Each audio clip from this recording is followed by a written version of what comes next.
Pernah kepikiran nggak sih setiap kali kita klik sesuatu, kirim email, atau bahkan upload tugas, kita itu lagi ninggalin jejak digital. Nah, pertanyaannya, seberapa aman jejak itu? Oke, dalam beberapa menit ke depan, kita bakal kupas tuntas gimana caranya melindungi aset kita yang paling berharga di zaman digital ini. Apa itu? Ya, data pribadi kita. Kalian pasti sering dengar kutipan ini, data adalah minyak jenis baru. Dan jujur aja ini makin relevan setiap harinya. Data pribadi kita itu, bukan cuma berharga, tapi udah jadi bahan bakar buat banyak banget perusahaan raksasa. Dan sama kayak ladang minyak, data kita ini jadi target yang menggiurkan banget. Makanya melindunginya itu udah bukan pilihan lagi, tapi sebuah keharusan. Nah, pertanyaannya, kenapa sih data kita ini bisa gampang banget bocor? Yuk, kita bedah bareng-bareng seberapa berharganya data kita dan di mana aja celah kelemahannya. Coba deh bayangin sejenak, nilai ujian, riwayat pencarian di perpus, data KTP, sampai nomor kartu kredit. Sadar nggak sadar, setiap hari kita itu numpuk gunung data pribadi yang super sensitif. Nah, semua ini tuh aset digital kalian. Dan yang namanya aset, ya harus dilindungi kan? Terus siapa sih yang ngincir data-data kita ini? Nah, sekarang waktunya kita kenalan sama penjahat-penjahat siber yang paling sering beraksi. Karena, cara terbaik buat ngalahin musuh adalah dengan kenal mereka luar dalam kan? Oke, penjahat pertama namanya phishing. Ini bukan sekedar tipu-tipu biasa loh. Ini tuh lebih kayak permainan psikologis. Mereka manfaatin rasa takut atau penasaran kita, biar kita dengan sukarela ngasih kunci digital kita, kayak password atau nomor kartu kredit. Licik kan?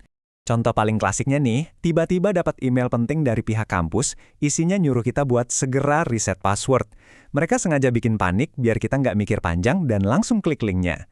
Nah ingat ya, sebelum klik apapun, coba tenang dulu, cek lagi siapa pengirimnya, jangan buru-buru. Lanjut ke penjahat kedua, malware. Ini singkatan dari malicious software, alias perangkat lunak jahat. Gampangnya, anggap aja ini kayak virus flu buat komputer atau laptop kita. Ada yang kerjanya cuma ngerusak file, tapi ada juga yang lebih ganas kayak ransomware yang bisa nyandara seluruh data kita. Serem banget. Coba bayangin deh, satu universitas semua data akademiknya tiba-tiba kekunci. Nggak bisa diakses. Terus, si peretas minta uang tebusan yang gede banget buat ngebukanya lagi. Ini bukan cerita film loh. Ini dampak nyata dari serangan ransomware yang benar-benar bisa melumpuhkan satu institusi. Oke, penjahat terakhir ini mungkin yang paling licik dari semuanya. Social engineering. Kenapa? Karena mereka nggak meretas sistem atau kode. Mereka meretas manusia. Yap, yang diserang itu bukan komputer kita, tapi pikiran kita. Mereka memanipulasi kepercayaan kita buat dapetin informasi rahasia. Contohnya gini, ada telepon masuk, ngakunya dari tim IT kampus. Dia bilang ada masalah sistem dan butuh password kamu buat memperbaikinya. Nah, ini penting banget buat diingat. Tim IT yang beneran nggak akan pernah minta password kamu. Titik. Ini contoh social engineering yang sering banget kejadian. Oke, jadi apa yang terjadi kalau pertahanan kita jebol? Ini akibatnya jauh lebih besar dari sekedar kehilangan file lo. Konsekuensinya bisa nyerang reputasi, keuangan, bahkan identitas kita. Yuk kita lihat seberapa serius dampaknya. Kita lihat studi kasus nyata ya. Awalnya cuma dari satu hal sepele, server yang keamanannya lemah. Akibatnya, seluruh database mahasiswa bocor ke publik. Ini bukti nyata kalau satu celah kecil aja bisa fatal akibatnya. Makanya solusinya harus menyeluruh, mulai dari upgrade sistem sampai audit keamanan rutin. Nah, bisa kita lihat di sini, dampaknya itu luas banget. Kerugian finansial itu seringkali cuma puncak gunung esnya aja. Di baliknya ada risiko pencurian identitas, reputasi yang hancur, dan yang paling susah diperbaiki, hilangnya kepercayaan. Membangunnya lagi butuh waktu bertahun-tahun. Oke, cukup ya cerita seremnya. Sekarang kita bahas solusinya. Gimana caranya kita melawan balik? Gimana cara kita membangun perisai digital yang kuat? Nah, semuanya itu dimulai dari 3 prinsip dasar keamanan. Kenalin, ini dia 3 pilar keamanan data atau sering disebut CIA Triad. Pertama, confidentiality atau kerahasiaan. Artinya, cuma orang yang berhak yang bisa lihat data itu. Contohnya, nilai kamu ya cuma kamu dan dosen yang boleh lihat.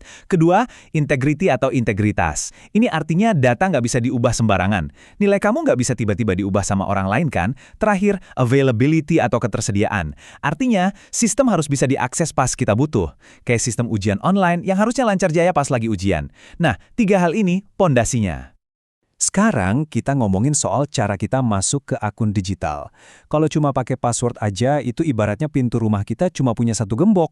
Tapi kalau kita pakai yang namanya otentikasi multifaktor atau MFA, itu sama aja kayak kita nambahin grendel plus kunci pengaman lainnya. Jelas jauh lebih aman kan? Ini lapisan pertahanan tambahan yang krusial banget. Nah, ini dia bagian yang paling penting. Apa yang bisa kita lakuin sekarang juga? Ini dia panduan praktis buat kamu, buat memperkuat perisai digital kita masing-masing. Ini cuma 4 kebiasaan sederhana, tapi dampaknya luar biasa. 1. Pakai password yang kuat dan unik buat tiap akun. 2. Mikir dulu sebelum klik link atau email yang aneh. 3. Aktifin otentikasi multifaktor alias MFA di semua akun kamu. Wajib. Dan 4. Hati-hati kalau ada yang minta-minta informasi pribadi. Cukup lakuin 4 hal ini aja, keamanan digital kamu udah naik level. Tentunya keamanan itu bukan cuma urusan kita sendiri. Ini tanggung jawab bersama. Institusi, kayak kampus atau kantor, juga punya peran gede. Mulai dari mengenkripsi data penting, rajin nge-backup, sampai yang paling krusial, ngasih pelatihan keamanan siber buat staf dan mahasiswanya. Pada akhirnya, semua kembali ke kita masing-masing. Keamanan digital itu tanggung jawab pribadi. Ingat, data kamu itu minyak kamu, aset kamu yang paling berharga. Jadi, pertanyaannya sekarang bukan lagi apakah data saya aman, tapi apa yang bakal saya lakuin hari ini biar data saya lebih aman. Coba deh pikirin baik-baik, karena perisai terkuat itu dimulainya dari kesadaran kita sendiri.